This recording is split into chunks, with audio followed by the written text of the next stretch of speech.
on y va pour ce second effet sur notre texte. On va faire un effet de machine à écrire comme ceci, vous voyez. Et on va pouvoir faire cette animation de manière infinie. Et vous voyez, hop, il va à chaque fois, tac, m'écrire le mot designer, intégrateur, développeur. Donc si vous êtes prêts, comme d'habitude, le master, vous avez le fichier source en description avec le plan de travail. Donc ici, je vais faire un clic droit Open with Live Server pour m'ouvrir mon document local.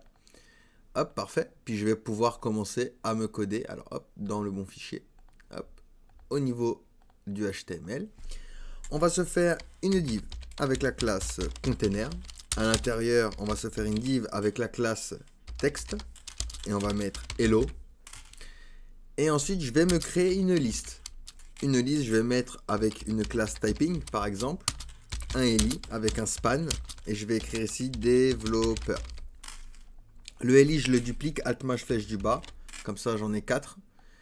Et à la place de développeur, je vais mettre ici graphiste. Ici, je vais mettre designer. Designer. Et ici, je vais mettre intégrateur. Intégrateur.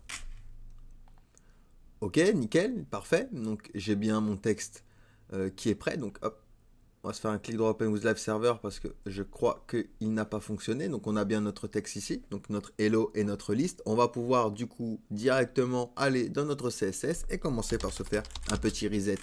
Donc, étoile, virgule, 2.2. Before, virgule, 2.2. After, box sizing, border box, margin 0 et padding 0.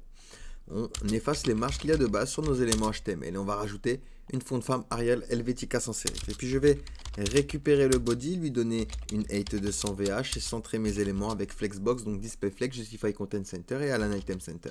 Lui donner un petit background également, un C, un A, un A. Je vais récupérer maintenant container, donc point container, et je vais utiliser Flexbox, donc Display Flex, Justify Content Center et Align Items Center également. Donc comme ça, ça me centre bien mes éléments, c'est parfait. On va récupérer maintenant point texte, donc c'est le hello. On va lui dire color F1, F1, F1, font weight 400, font size 50 pixels et un overflow hidden. On veut cacher ce qui dépasse. Parfait, maintenant on va récupérer typing, donc point typing. Donc c'est ma liste. Hein. Margin left 15 pixels, 8 70 pixels et un overflow hidden. Tu caches ce qui dépasse également. Maintenant je vais faire un point typing eli. List till none. On efface du coup les petites puces qu'il y a de base. Font weight 500. Font size, on va lui donner 55 pixels.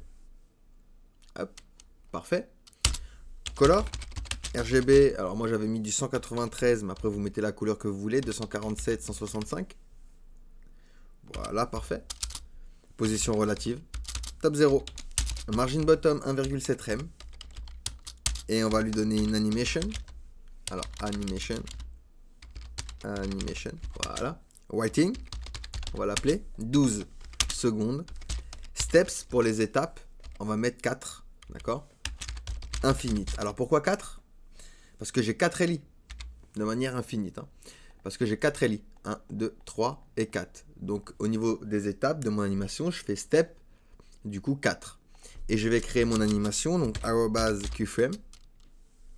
Alors arrobase keyframe. Donc l'animation on l'a appelée whiting.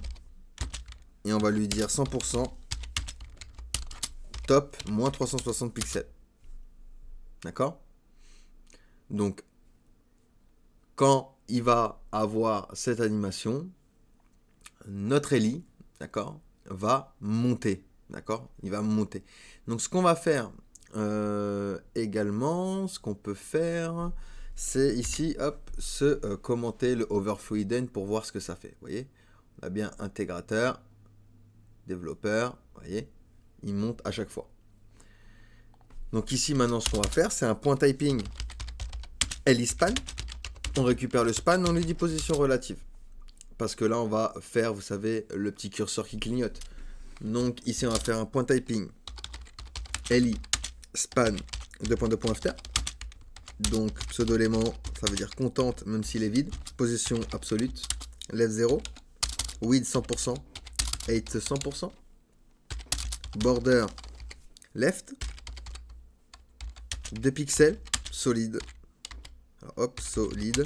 Et on va mettre du RGB, on va mettre la même couleur, hein, 193, 247, 165. Et un petit background. On va mettre un C, un A, un A. Hop, vous voyez, j'ai bien mon petit curseur ici. Parfait. Donc maintenant, je vais lui donner une animation. Animation, on va l'appeler typing. Elle va durer 3 secondes. Et pour les étapes, on va mettre 11. Et je vais mettre de manière infinie. Alors pourquoi 11? J'ai récupéré le nombre de caractères du mot le plus long. Et ici, c'est développeur. 1, 2, 3, 4, 5, 6, 7, 8, 9, 10, 11. Il y a 11 caractères. Il me reste plus qu'à créer du coup l'animation du typing. Donc je vais faire un arrobase keyframe. Typing. Je vais faire un 40% et 60%. Left, on va utiliser la fonction calc pour faire des calculs. On va faire 100% plus 30 pixels. Ok? Donc on a déjà notre effet qui commence à venir. Et ça, on va faire un 100%. Left 0. Hop. Et du coup, vous voyez, j'ai bien ici mon animation. Donc ce que je peux faire ici, c'est déjà me remettre mon overflow hidden sur typing. Cache-moi ce qui dépasse. Ok? Et du coup, vous voyez, j'ai bien mon effet de machine à écrire en pur CSS. Donc voilà pour ce petit effet. Allez, on passe du coup à la suite.